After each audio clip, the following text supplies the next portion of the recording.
Hello everyone, welcome back to my channel. आज मैं आप लोग के साथ में डायरेक्ट एंड इनडायरेक्ट स्पीच के बारे में डिस्कशन करूंगी।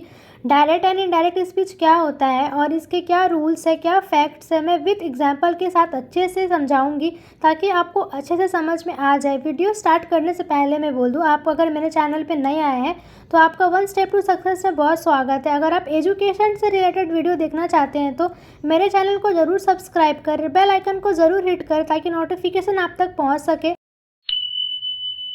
अगर वीडियो पसंद आए तो एक लाइक ज़रूर दें। चलिए स्टार्ट करते हैं। तो एवरीवन, जैसा कि आज का टॉपिक है हमारा डायरेक्ट एंड इनडायरेक्ट नरेशन। अगर आप स्कूल स्टूडेंट हो तो आपको direct and indirect narration do as direct में पूछा जाएगा। अगर आप किसी भी कॉम्पिटिटिव की तैयारी कर रहे हो तो उससे कंपलसरी लैंग्वेजेस में पूछा जाएगा। तो आज हम इसे डीपली जानेंगे, अच्छे से जानेंगे और डेफिनेटली आप यहाँ से कुछ सीख कर ही जाओगे। ये वीडियो आपके लिए बहुत ही हेल्पफुल रहेगा, तो प्लीज़ वीडियो में बने रहे, स्किप ना करें, वीडियो को अच्छे से एंड तक देखें। पहले हम लोग समझते हैं डायरेक्ट एंड इनडायरेक्ट नरेशन को। तो डायरेक्ट एंड इनडायरेक्ट नरेशन को direct speech and indirect speech भी कहा जाता है। तो हम डायरेक्ट स्पीच पहले समझते हैं। जैसा कि मैंने कहा, आपको डायरेक्ट नरेशन सीखने से पहले आपको डायरेक्ट स्पीच के बारे में जानना होगा। तो चलिए सीखते हैं। इन grammar, direct speech is speech which is reported by using the exact word that the speaker used. यहाँ पे बोला जा रहा है, जब अगर वक्ता की बात को ठीक उसी के शब्दों में प्रकट किया जाए या उसी के शब्दों द्वारा हम व्यक्त करते हैं तो उस कथन को नरेशन, ठीक है, उस कथन मीन्स नरेशन को हम इंग्लिश में डायरेक्ट स्पीच कहते हैं। यहाँ पे आपको क्लियर हो गया डायरेक्ट स्पीच के बारे में। इसके बाद हम एग्जाम्पल के थ्रू समझते हैं। चलिए हम तब एग्जाम्पल देखते हैं। My father said I watch the movie. यहाँ पे बोला जा रहा है कि पिताजी कहते हैं कि मैं मूवी देखता हूँ। अगर हम इसे इनडायरेक्ट स्पीच में कहते हैं तो क्या होगा? फादर सेड दैट, यहाँ पे डबल इन्वर्टेड कॉमा हटाने के लिए दैट लगा, that he watched the movie.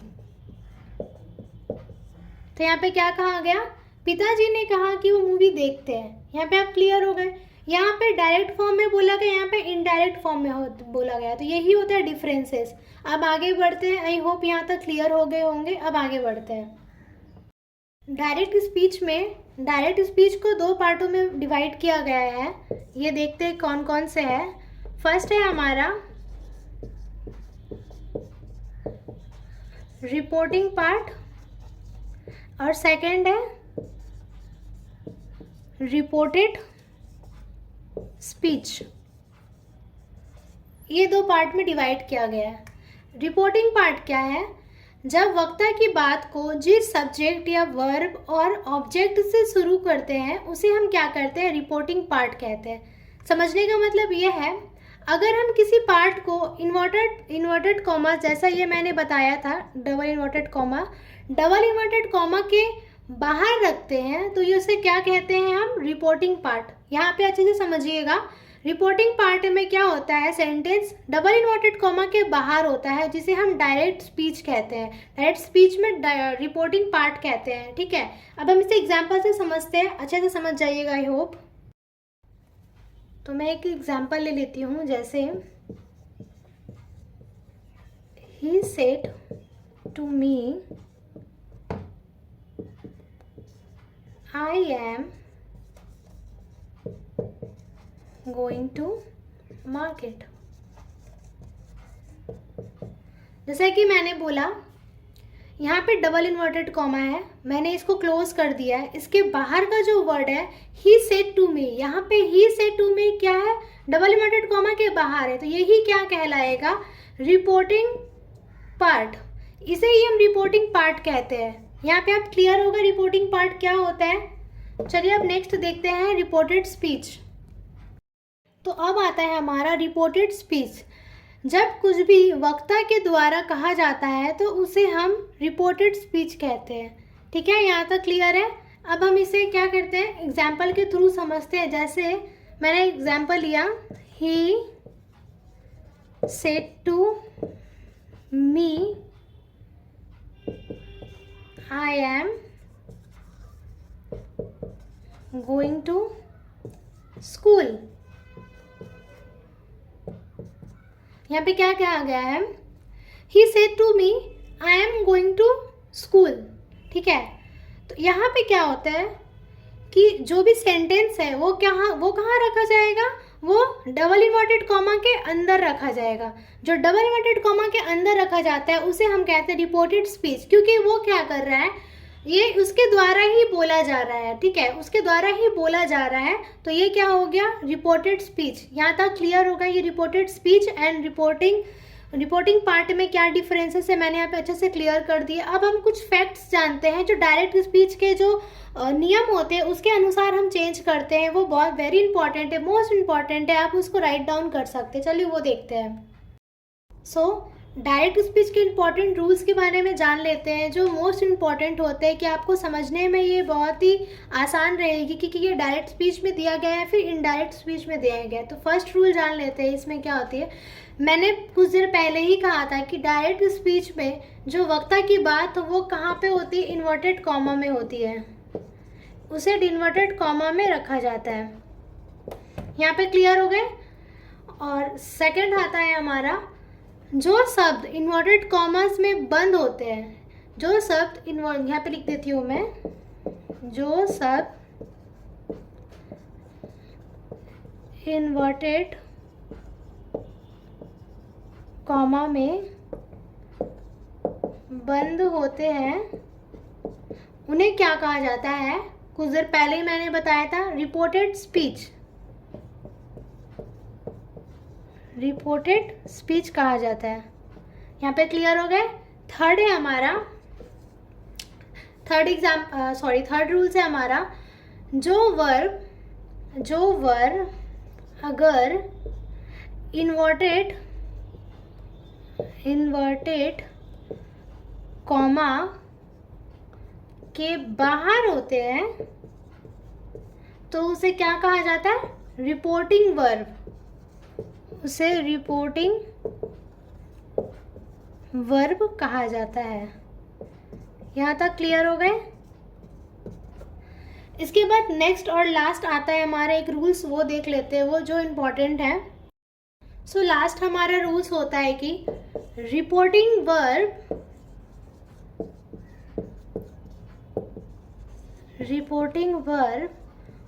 का टेंस कभी नहीं बदलता। ये मोस्ट इम्पॉर्टेंट है, नोट कर लो आप। ठीक है, यहाँ पे क्लियर हो गया।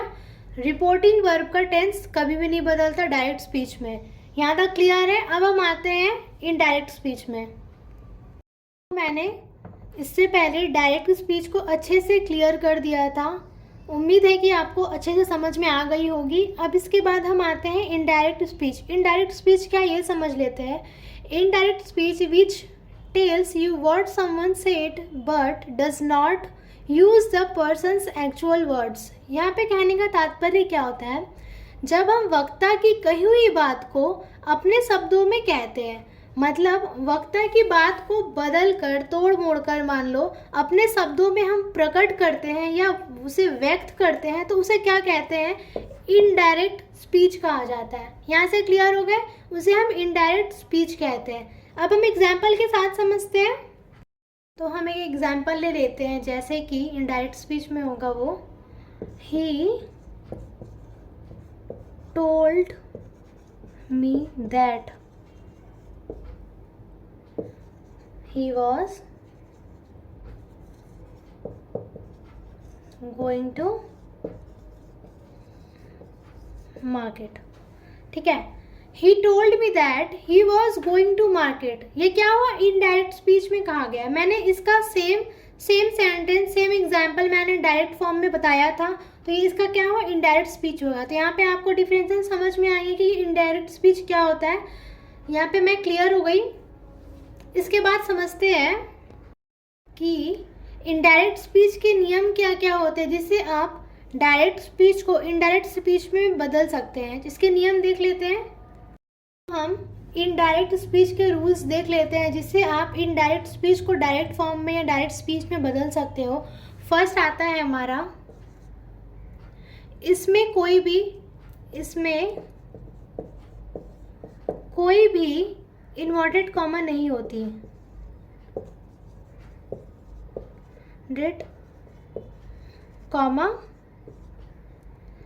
नहीं होती, ठीक है। और इसे हम वक्ता के कथन को बदल कर लिखा जा सकता है। इसमें वक्ता के द्वारा जो भी बोला जा रहा है उस पर हम चेंजेस कर सकते हैं या उसको बदल कर हम लिख सकते हैं, ठीक है। यहाँ पे क्लियर हो गया। सेकंड देख लेते हैं। यहाँ पे है रिपोर्टेड स्पीच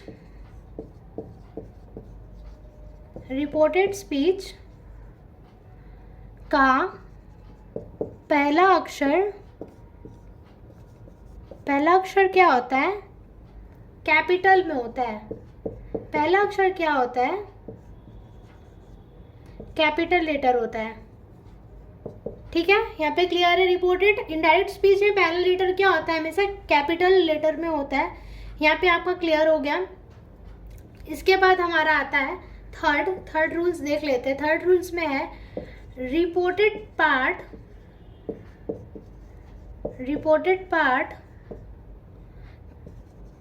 के बाद कोई भी कॉमा नहीं लगता है।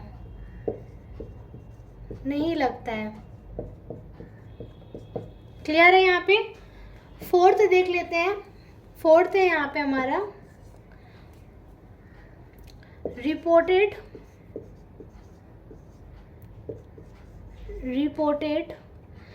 स्पीच को पहले रूल्स के कंजक्शंस पता होगा आप लोगों को। कंजक्शंस में क्या क्या आते हैं? That, if and last one two का प्रयोग होता है। यहाँ पे क्लियर है।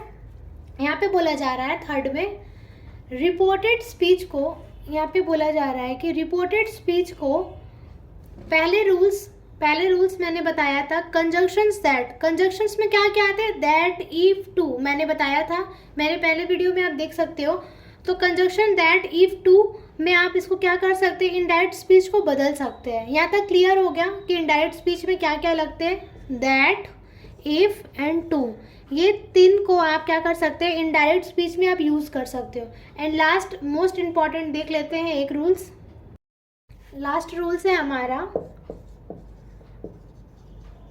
पर्सनल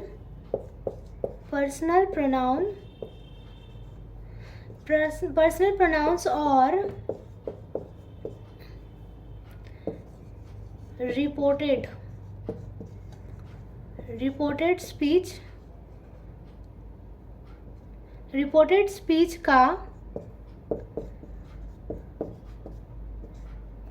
स्पीच की क्रिया में हम नियम के अनुसार अकॉर्डिंग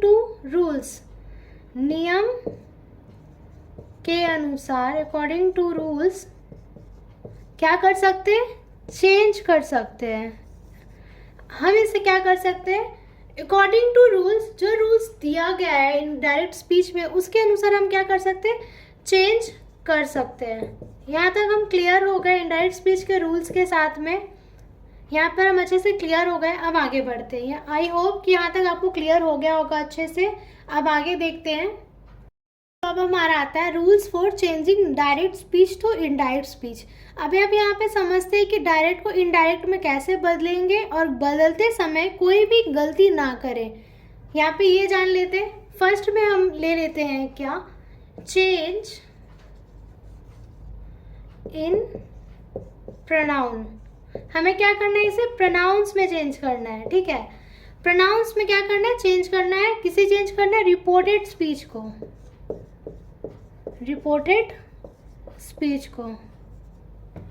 ठीक है। रिपोर्टेड स्पीच को क्या करना है? चेंज करना है प्रोनाउंस में। क्या क्या है?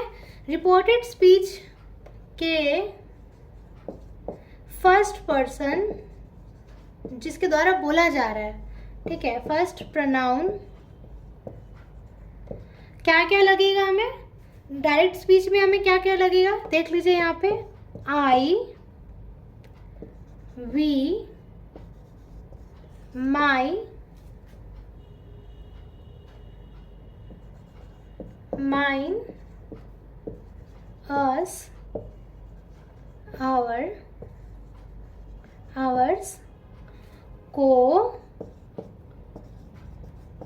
रिपोर्टिंग, रिपोर्टिंग वर्ब के सब्जेक्ट के अकॉर्डिंग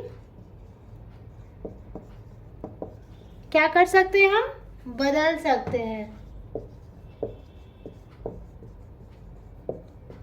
ये गलती आप ना करें, यहाँ पे समझ ले, डायरेक्ट को इनडायरेक्ट स्पीच करते समय change in pronouns, reported speech के फर्स्ट प्रोनाउन को किस में चेंज करना, I, we, my, mine, us, our, ours को हम रिपोर्टिंग वर्ब के सब्जेक्ट के अकॉर्डिंग बदल सकते हैं। यहाँ पे हम क्लियर हो गए ना। अब हम अच्छे से आगे बढ़ते हैं। जैसे कि अब हम लोगों ने जाना कि डायरेक्ट टू इनडायरेक्ट करते समय क्या डूज है और क्या डोंट्स है, मैंने आप लोगों को एक रेगुलेशन के साथ में बता दिया है। अब हम इसे सेंटेंस में direct to speech and indirect speech के थ्रू जानेंगे कि कैसे एग्जाम में आते हैं और आपको कैसे समझना है। यहाँ पे जैसे मैं यहाँ पे एग्जाम्पल एक ले लेती हूँ, he said I am a good boy। यहाँ पे मैंने एक एग्जाम्पल लिया, he said I am good boy। क्या कहा जा रहा है, उसने कहा कि मैं एक अच्छा लड़का हूँ, वो कहा, वो उसने कहा, ठीक है। तो अभी इसे हम सेम इनडायरेक्ट स्पीच में क्या करेंगे, he said, यहाँ पे देखिए डबल इन्वर्टेड कॉमा है, कॉमा को हटाने के लिए हमें क्या करना पड़ेगा, दैट लगाना पड़ेगा। मैंने वहाँ पे बताया था आपको कि कंजक्शंस में क्या क्या आते हैं, दैट, तो यहाँ पे दैट लग गया तो मीन्स कॉमा हट गया। अब इसको हम से चेंज कर देंगे, that he was a good boy. यहाँ तक क्लियर हो गए हम लोग अच्छे से। डायरेक्ट टू इनडायरेक्ट स्पीच में बदलते समय आप क्या करें, अब कुछ फैक्ट्स है जो आप अच्छे से जान लीजिए, जो आपको मतलब सहायता करेगी कि आप अच्छे से समझ पाओ और इसे एग्जाम में कर पाओ। चलिए देखते हैं वो फैक्ट्स क्या हैं। एक लास्ट फैक्ट देख लेते हैं। रिपोर्टिंग वर्ब यदि प्रेजेंट परफेक्ट या फ्यूचर टेंस में हो तो रिपोर्टेड स्पीच का टेंस कभी नहीं बदलता। कहने का तात्पर्य है कि यदि अगर इन्वर्टेड कॉमर्स के अंदर अगर जो भी वर्ब हो, क्रिया हो, तो केवल पर्सन के नियम के अनुसार ही उसमें परिवर्तन या चेंजेस किया जा सकता है और सिर्फ उसमें क्या लग जाता है, दैट लगा करके सिर्फ हम चेंज कर सकते हैं, ठीक है। तो इसके बाद में यहाँ पे हमारा क्लियर हो गया इनडायरेक्ट स्पीच भी। आई होप मेरी वीडियो पसंद आई हो। अगर पसंद आई हो तो मेरे चैनल को ज़रूर सब्सक्राइब करें, लाइक करें एंड शेयर करें। Thanks for watching.